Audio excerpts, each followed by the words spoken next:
Science के online class में आपका हार्दिक स्वागत है। आज कल अपन ने पढ़ लिया था रक्त के बारे में पढ़ा था। रक्त के बारे में पढ़ा था कि रक्त संगठक में दो प्रकार बताया था। दो प्रकार कौन कौन से? प्लाज्मा, दूसरी ठोस कणिकाएं। प्लाज्मा के बारे में पढ़ लिया था अपने। अब बात आती है रक्त कणिका की।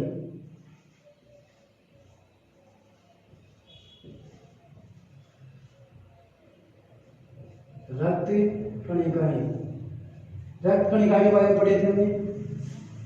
3 पार्ट इसमें बताया था। पहला था आरबीसी,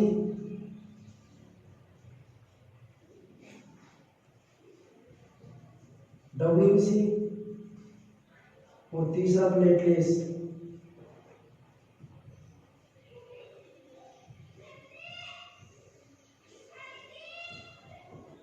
आरबीसी के बारे में थोड़ा बहुत पढ़ा था कल तुमने। आज पढ़ेंगे आरबीसी के बारे में।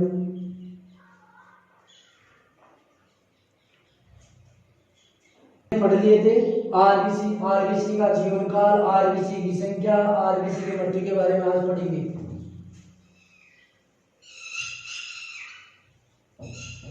आरबीसी की मृत्यु कहाँ होती है? प्लीहा में। कहाँ होती है? प्लीहा में।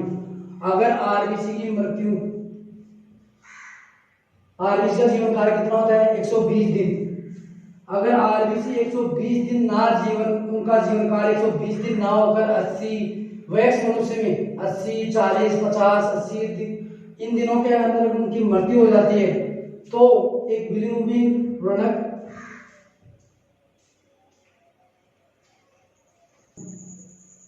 आरबीसी की मृत्यु प्लीहा में होती है।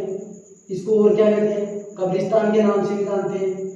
आरबीसी की मृत्यु बार जल्दी हो तो कौन सा व्रणक का निर्माण होगा? बिलिरुबिन बढ़ेगा। बिलिरुबिन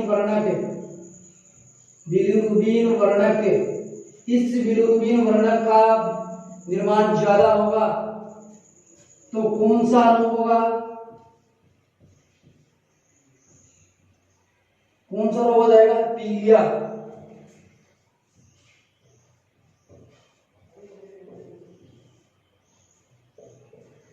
पीलिया नामक रोग होगा। और ये किसको प्रभावित करता है? यकृत को।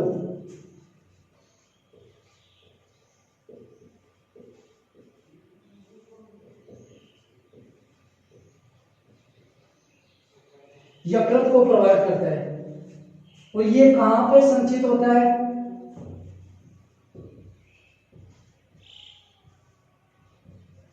यकृत में।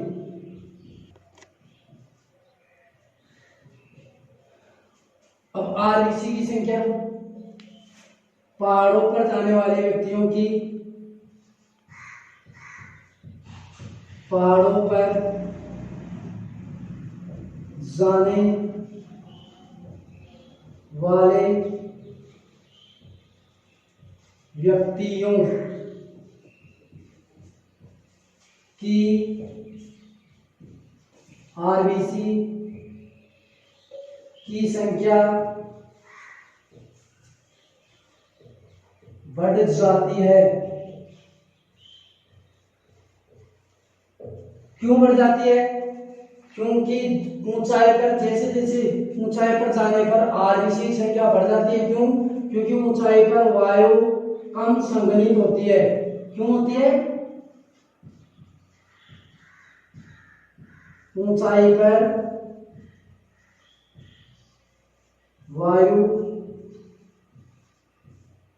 कम संघनित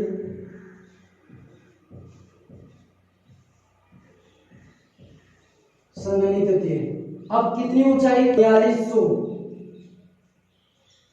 4200 मीटर से अधिक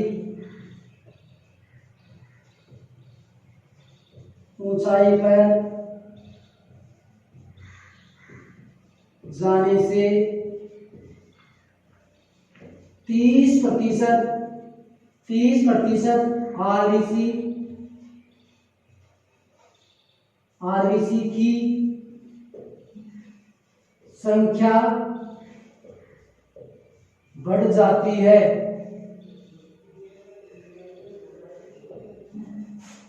4200 मीटर से अधिक ऊंचाई पर जाने से 30% आरबीसी संख्या क्या हो जाती है, बढ़ जाती है। ऊंचाई पर वायु कम संघनित होती है। क्या होती है, कम संघनित होती है। आरबीसी में केंद्रक अनुपस्थित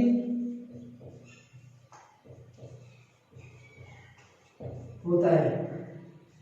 आरबीसी में केंद्रक अनुपस्थित होता है।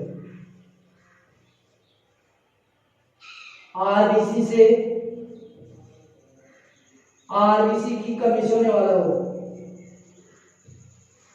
आरबीसी की कमी से होने वाला रोग लिखो, होने वाला रोग। और आरबीसी की अधिकता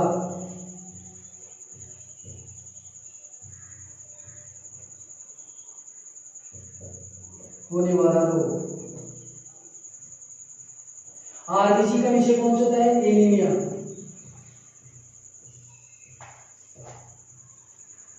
आरबीसी का विषय होने वाला रोग एनीमिया। और आरबीसी के अधिकता से होने वाला रोग पॉलीसाइथेमिया।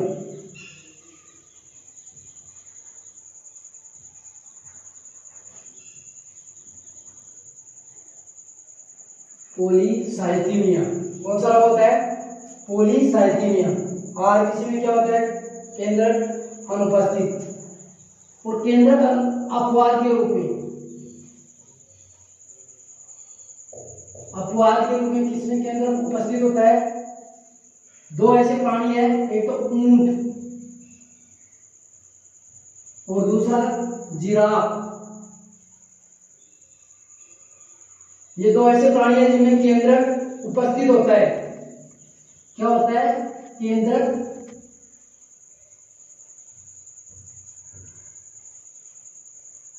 उपस्थित, केंद्रक उपस्थित होता है।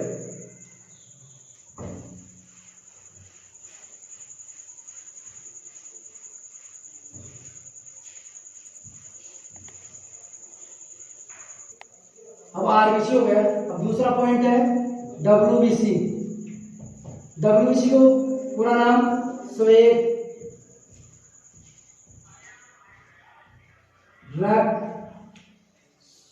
श्वेत रुधिर कणिकाएं, श्वेत रुधिर कणिकाएं, व्हाइट ब्लड कार्पल्स संख्या, जीवन काल,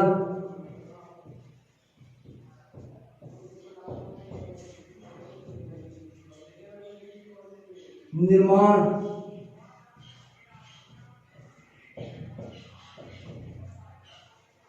केंद्रक, ये पढ़ते हैं। इनकी संख्या कितनी होती है, डब्ल्यूबीसी की संख्या कितनी होती है, 7,000 से 11,000 घन। कितनी होती है, 7,000 से 11,000 घन। अब फिर आरबीसी संख्या कितनी होती थी, 45 से 50 लाख। कितनी थी, 45 से 50 लाख घन। और वैसे 5 मिलियन। अब इनका जीवन काल कितना है, 5 से 9 दिन लगभग।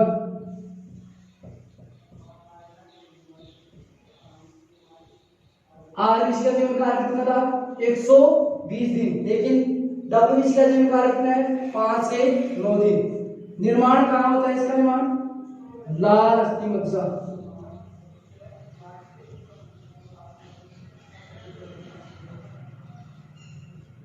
लाल अस्थि मज्जा में इसका निर्माण होता है।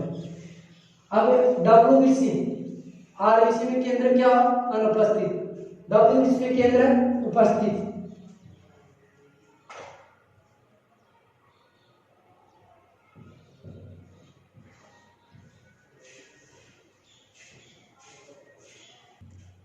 डब्ल्यूबीसी का कार्य क्या था,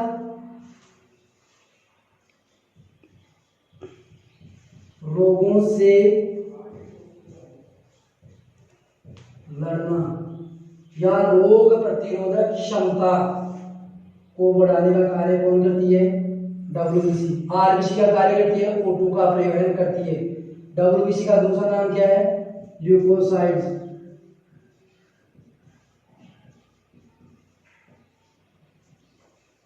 ल्यूकोसाइट्स। आरबीसी का ये कार्य क्या है, रोगों से लड़ना।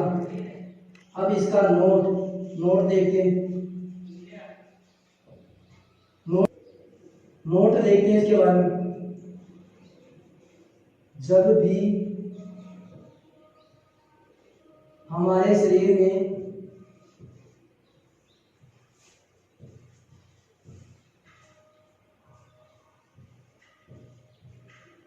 कोई सूक्ष्म जीव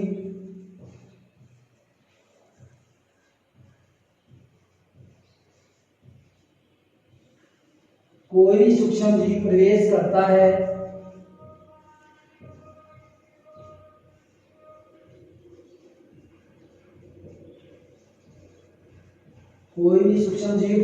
है तो सबसे पहले अटैक कौन करती है, डब्ल्यूबीसी।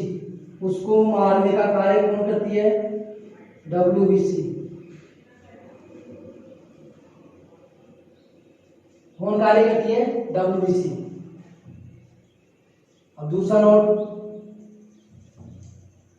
अगर डब्ल्यूबीसी की संख्या ज्यादा हो जाए या डब्ल्यूबीसी की मात्रा ज्यादा हो जाए तो कौन सा रोग होगा, blood cancer. Blood cancer.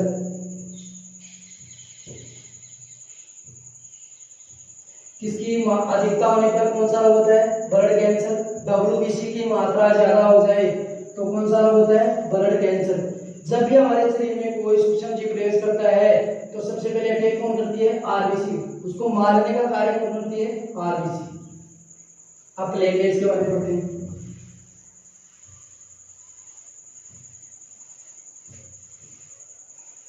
Point है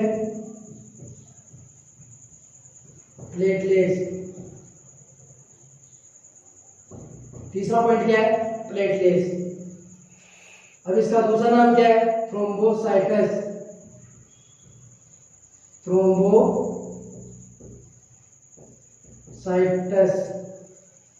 थ्रोम्बोसाइट्स या थ्रोम्बोसाइटस।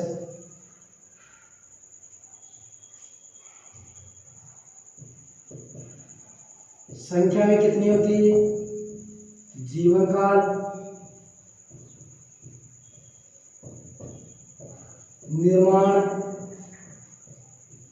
इनका निर्माण कहाँ होता है, केंद्रक,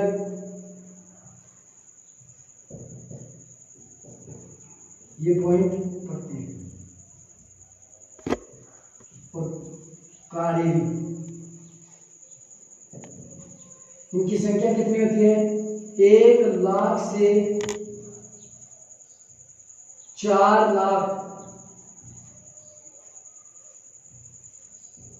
घन। 1,00,000 से 4,00,000 घन। इनका जीवन काल कितना होता है, 3 से 5 दिन। निर्माण कहाँ होता है इनका, वही लाल अस्थि मज्जा में। लाल अस्थि मज्जा।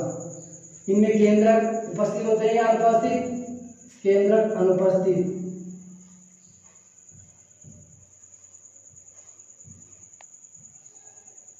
इसका कार्य क्या है, थक्का जमाने का कार्य।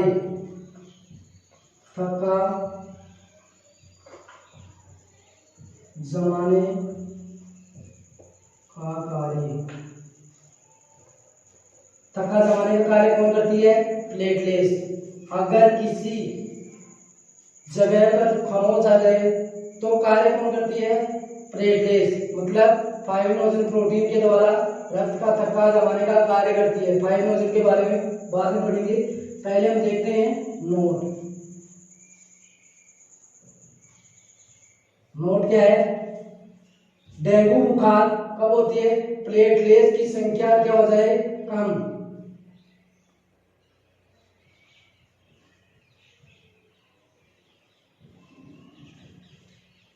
प्लेटलेट्स की संख्या कम होने से डेंगू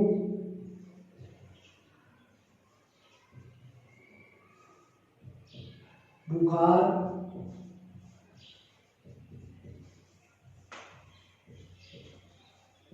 डेंगू बुखार होती है। कौन सी बुखार होती है? डेंगू बुखार। प्लेटलेट्स की संख्या कम हो जाए, सामान्य से संख्या क्या हो जाए? कम हो जाए। 1 लाख से 4 लाख, मतलब 1 लाख संख्या आ जाए, 1 लाख से संख्या कम हो जाए तो प्लेटलेट्स की संख्या कम हो गई, तो कौन सा हो गया? डेंगू बुखार। अब पढ़ते हैं हम प्रोटीन, रक्त प्रोटीन या रुधिर प्रोटीन। दो पार्ट बताए थे मैंने प्लाज्मा के। प्लाज्मा के 2 पार्ट बताए थे। पहला पार्ट बताया था जल, दूसरा बताया था रुधिर। प्लाज्मा के 2 पार्ट बताए थे, पहला जल और दूसरा कार्बनिक या अकार्बनिक।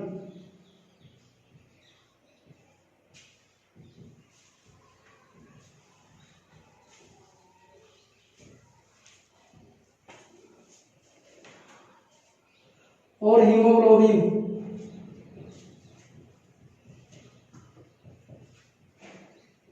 हीमोग्लोबिन को मैंने 2 पार्ट में बांटे थे, एक तो हीमो और दूसरा हीमो और ग्लोबिन।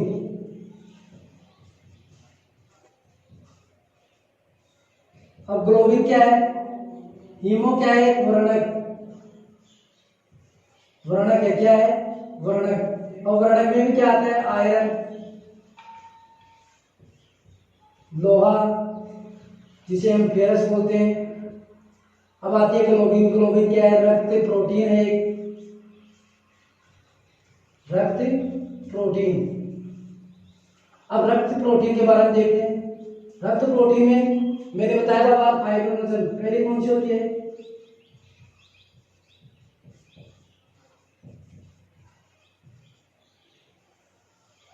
फाइब्रिनोजन।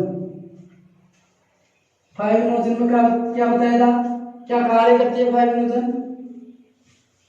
रक्त का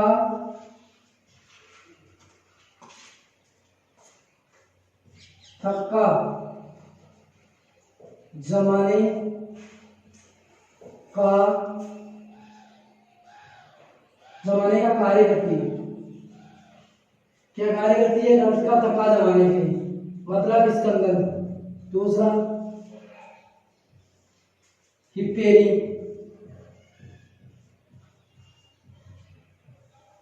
हिपेरिन में क्या हो गया? रक्त को जमने से रोकने का कार्य करती है। रक्त को जमने से रोकने का कार्य करती है। अब नोट पढ़ते हैं इसके बारे में। नोट क्या है? प्लाज्मा।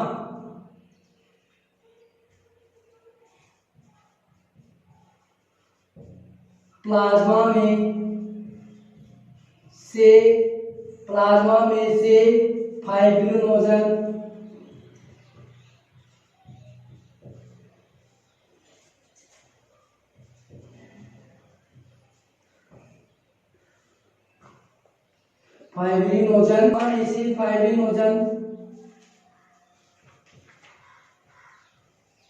प्रोटीन को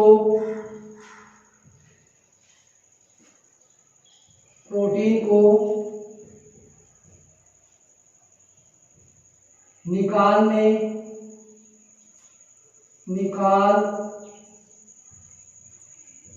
देने पर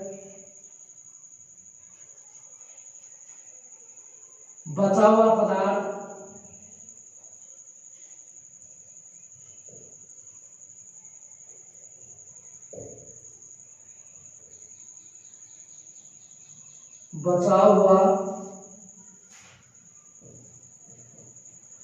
पदार्थ सीरम कहलाता है।